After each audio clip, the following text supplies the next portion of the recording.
내가 이르기를 너는 오직 나를 경외하고 교훈을 받으라. 그리하면 내가 형벌을 내리기로 정하기는 하였지만 너의 거처가 끊어지지 아니하리라 하였으나 그들이 부지런히 그들의 모든 행위를 더럽게 하였느니라. 아멘. 하나님께서 예루살렘의 주변에 있는 다른 나라들에 대해서 심판의 말씀을 다 하셨습니다. 블레셋이 있었고요, 또 모압과 암몬도 있었습니다. 예루살렘의 남쪽에 있는 구스에 대해서도 말했고요, 또 아수르에 대해서도 쭉 그 심판을 하겠다 하시는 말씀을 전하셨습니다. 그리고 그것이 다 이제 끝난 다음에 이제 다시 하나님의 말씀은 예루살렘 사람들, 즉 남유다를 중심으로 다시 한번 말씀을 전하고 있는 것이에요.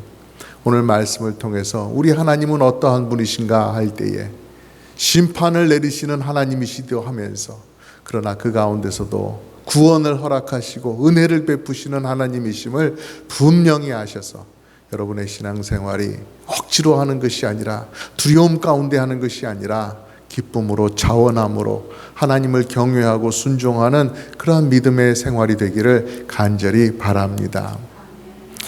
오늘 말씀을 보면 하나님께서 남유다 사람들이 내가 주는 회개의 기회를 거절했다라고 그렇게 말씀을 하세요. 다시 말씀을 보면 내가 이르기를 너는 오직 나를 경외하고 교훈을 받으라. 그리하면 내가 형벌을 내리기로 정하기는 하였지만 너의 거처가 끊어지지 아니하리라 하였으나 그들이 부지런히 그들의 모든 행위를 더럽게 하였다라고 말씀을 하고 있습니다.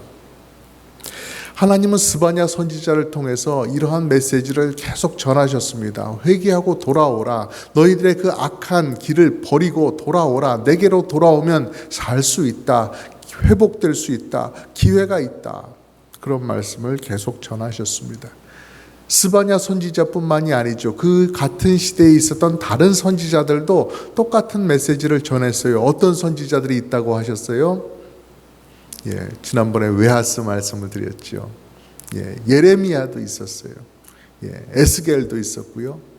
하박국 선지자도 있었어요. 그리고 오늘의 스바냐 선지자도 있지요.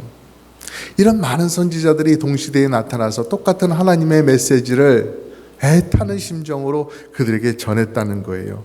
하나님께서 크고도 혹독한 진노 가운데 너희들을 심판하려고 하신다. 그러니 어서 빨리 마음을 돌이켜라. 악한 길에서 떠나라 라고 말씀을 전했지만 남유다의 왕이나 또 높은 지위에 있는 방백들이나 아니면 제사장들이나 아니면 일반 백성들, 그런 사람들이 그들의 길을 버리지 않았어요. 그 악한 길을 버리고 하나님께로 돌아오려고 하지 않았어요.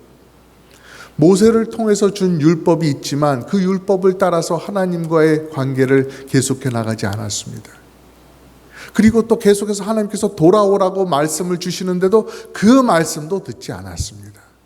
그렇기 때문에 오늘 말씀에 교훈을 받으라, 내가 너희에게 주는 가르침을 받으라 라고 말했지만 부지런히 그들은 자신들의 행위를 더럽힐 뿐이었다라고 말씀하고 있는 것입니다. 부지런히라고 하는 것은 뭔가 좋은 일을 계속할 때 쓰는 말이죠. 참 좋은 뜻이 담겨 있는 것이죠. 그러나 이 사람들은 어떻게 된 게 나쁜 짓을 선한 일을 하는 것처럼 아주 열심히 하더라는 것입니다.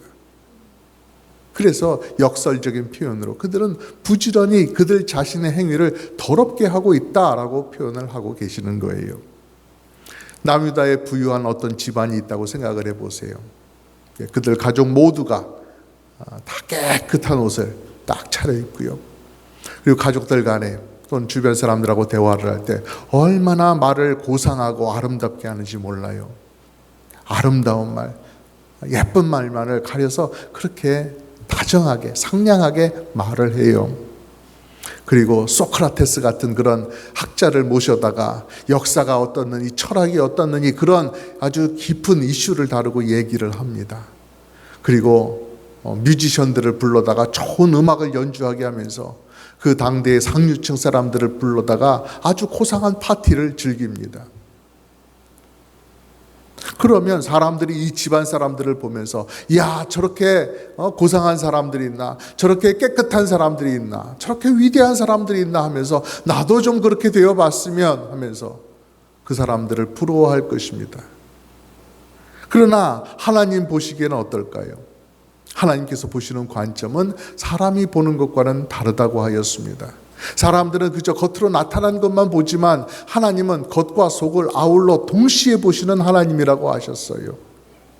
아무리 겉으로는 고상하고 깨끗하게 보이고 또 학식을 많이 갖추고 있다 할지라도 그들이 하나님을 경외하지 않는다면, 하나님께서 주시는 교훈을 받지 않는다고 한다면 하나님의 눈에는 그들이 다 더럽게 보일 뿐이라는 것입니다. 그들의 생각, 그들의 행동, 그들의 모든 삶이 다 더러워 보일 뿐이에요. 하나님 눈에는. 겉으로 보이는 깨끗함과 고상함, 그 뒤에 감춰져 있는 추악한 죄악들, 그걸 하나님이 보지 못하시겠어요? 그 겉모습으로 그들의 속마음을 감출 수가 있겠어요? 하나님은 그 모든 것을 보시는 분이시란 말입니다. 가릴 수가 없어요. 사람의 눈은 가렸다 할지라도 하나님의 눈은 가릴 수가 없어요.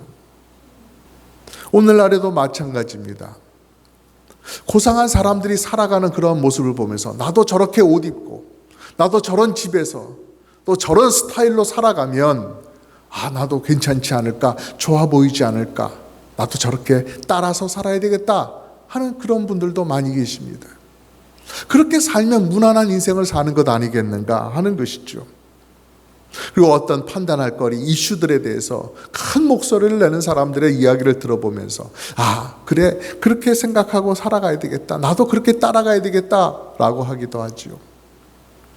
그리고 또 누가 뭐래도 내 마음대로 살아가는 것이 참된 행복이다, 그것이 정말 참된 행복에 이르는 길이다, 그렇게 생각하며 살아가는 분들도 계십니다.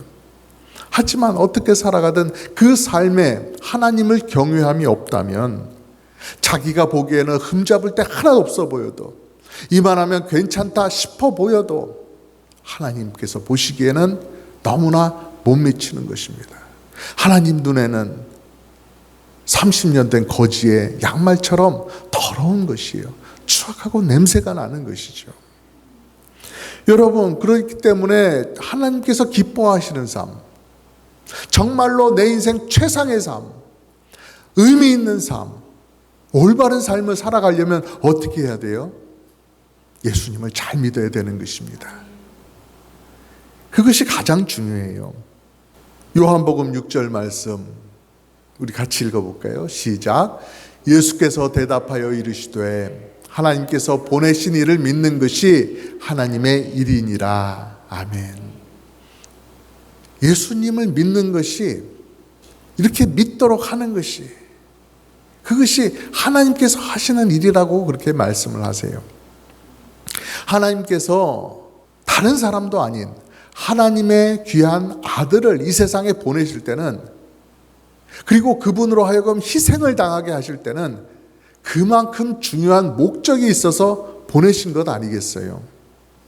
정말로 중요한 목적이 있었다는 것입니다. 그것이 무엇이었어요? 무엇을 이루기 위해서 예수님께서 오셔야만 했고 희생당하셔야만 했어요?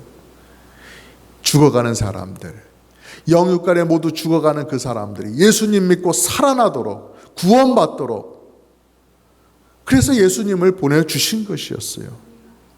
그렇기 때문에 하나님의 구원도, 하나님의 나라도, 하나님의 기쁨도 다 예수님 안에만 있는 거예요. 예수님을 믿는 자들만이 누릴 수 있는 것이에요. 예수님으로부터 떼어내서 구원과 하나님의 나라를 생각할 수가 없는 거예요.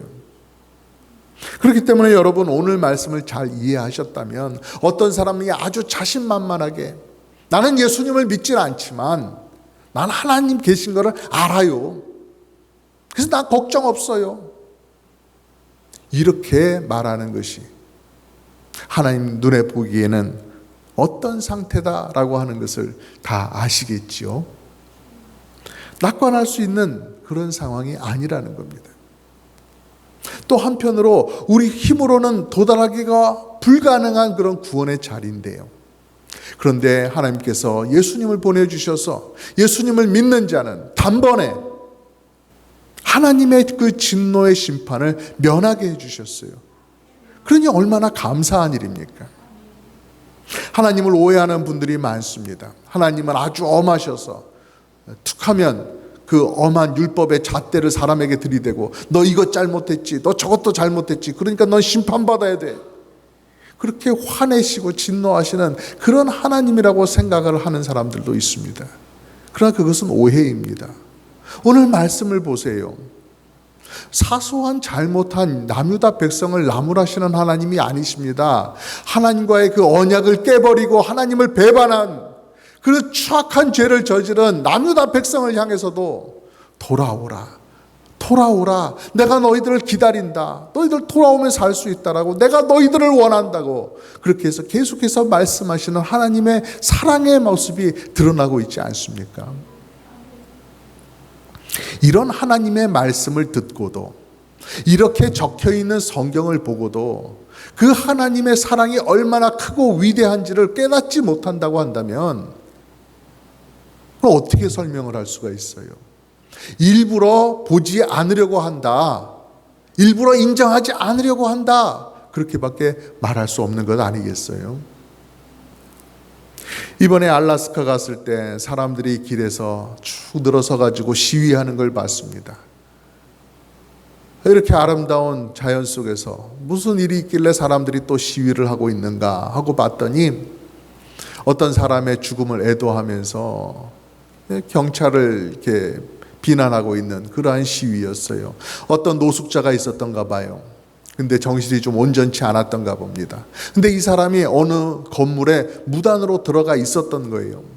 그래서 경찰이 출동해서 나오라고, 거기서 나오라고 그렇게 끌어내려고 했다고 합니다. 근데 나오지를 않았던 것이죠. 그러면서 거칠게 반항을 했던 모양입니다. 그러던 가운데, 이 사람을 끌어내는 가운데 그런 일이 생겨서 결국 경찰이 총을 쏴서 이 사람이 죽음에 이르렀던 것이에요. 그래서 경찰이 함부로 총을 쏴서 사람을 죽였다 하면서 경찰을 규탄하고 있었던 것인데요. 물론 사람의 목숨은 소중합니다. 그렇게 사람이 죽는 일들은 없어야 되죠. 막아야 되죠. 그런데 안타까운 것은 그렇게 기회가 주어졌는데도 불구하고 쓸데없는 고집을 부리다가 나쁜 생각으로 계속 그렇게 하다가 결국 좋은 기회를 날려버렸다는 그것 아니겠습니까? 정말로 살아날 수 있었는데, 잘 해결될 수 있는 기회가 있었는데 그것을 붙잡지 못해서, 살 수 있는 기회를 붙잡지 못해서 더 소중한 자기의 목숨을 날려버리게 된다는 것은 얼마나 안타까운 일입니까? 우리도 그렇습니다. 심판을 말씀하시는 하나님이 너무하시다, 하나님이 너무 엄하신 것이다, 이렇게 말할 것이 아니라는 것이죠. 오히려 우리를 살리시려고 계속해서 기회를 주시고 말씀하시는 그 하나님의 선하심을, 그 하나님의 사랑을 우리가 볼 줄 알아야 되는 거예요. 그리고 반대로 그런 하나님의 사랑을 거절하고 있는 사람들, 하나님 앞에 신실하게 살아가지 못하고 하나님의 언약을 배반한 사람들의 그들의 악함을 우리가 볼 수가 있어야 되는 거예요.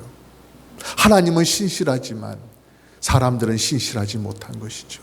하나님은 선하시지만 사람들은 악한 것이죠. 이 사실을 우리가 인정하고 볼 수가 있어야 되는 것입니다. 스바냐 선지자가 남유다 백성들을 향해서 하나님의 마음을 품고 정말 간절히 그들을 향해서 외쳤던 것처럼 오늘날에도 죽어가는 이 세상 사람들에게 회개하고 예수님을 믿으라고 전해줄 그런 사람들이 필요합니다. 그것이 선교이지요, 전도이지요. 예수님은 그 사명을 제자들에게 주셨습니다. 다시 말해서 교회에게 그 사명을 주신 거예요. 스바냐 선지자가 애타는 심정으로 외쳤던 것처럼 우리 교회도, 우리 성도님들도 그 다가오는 마지막 날, 이것이 있음을 알고 이 주변 사람들에게 같은 갈급함을 가지고 복음을 전할 수 있기를 간절히 바랍니다.